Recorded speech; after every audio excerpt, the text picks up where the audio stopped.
एक गाय घास चरने के लिए एक जंगल में चली गई।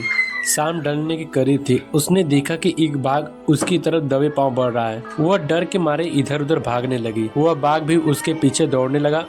दौड़ते हुए गाय को सामने एक तालाब दिखाई दिया। घबराई हुई गाय उस तालाब में छलांग लगा दी। वह बाघ भी उसका पीछा करते हुए तालाब के अंदर घुस गया। तब उसने देखा कि वह तालाब बहुत गहरा नहीं था, उसमें पानी कम था और वह कीचड़ से पूरा का पूरा भरा हुआ था। उन दोनों के बीच की दूरी काफी कम थी, लेकिन अब वह कुछ नहीं कर पा रहे थे। वह गाय उस कीचड़ के अंदर धीरे धीरे धंसने लगी। वह बाघ भी उसके पास होते हुए भी उसे पकड़ नहीं सका।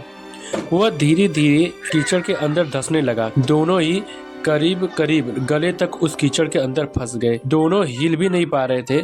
गाय के करीब होने के बावजूद वह बाघ उसे पकड़ नहीं पा रहा था। थोड़ी देर बाद गाय ने उस बाघ से पूछा, क्या तुम्हारा कोई गुरु या मालिक है? बाघ ने गुर्राते हुए कहा, मैं तो जंगल का राजा हूँ, मेरा कोई मालिक नहीं, मैं खुद ही जंगल का मालिक हूँ।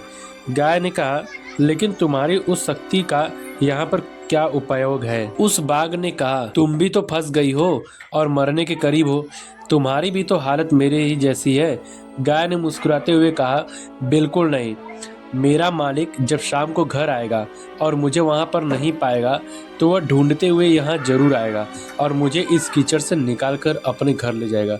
तुम्हें कौन ले जाएगा?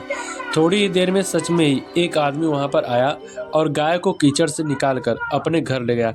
जाते समय गाय और उसका मालिक दोनों एक दूसरे की तरफ कृतज्ञता पूर्वक देख रहे थे। वे चाहते हुए भी उस बाघ को कीचड़ से नहीं निकाल सकते थे, क्योंकि उनकी जान के लिए वह खतरा था। गाय बोला, समर्पित हृदय का प्रतीक है, बाघ अहंकारी मन है और मालिक ईश्वर का प्रतीक। कीचड़ यह संसार है और यह संघर्ष अस्तित्व की लड़ाई है। किसी पर निर्भर नहीं होना चाहिए, लेकिन मैं ही सब कुछ हूँ, मुझे किसी के सहयोग की आवश्यकता नहीं है। यही अहंकार है और यहीं से विनाश का बीजारोपण हो जाता है।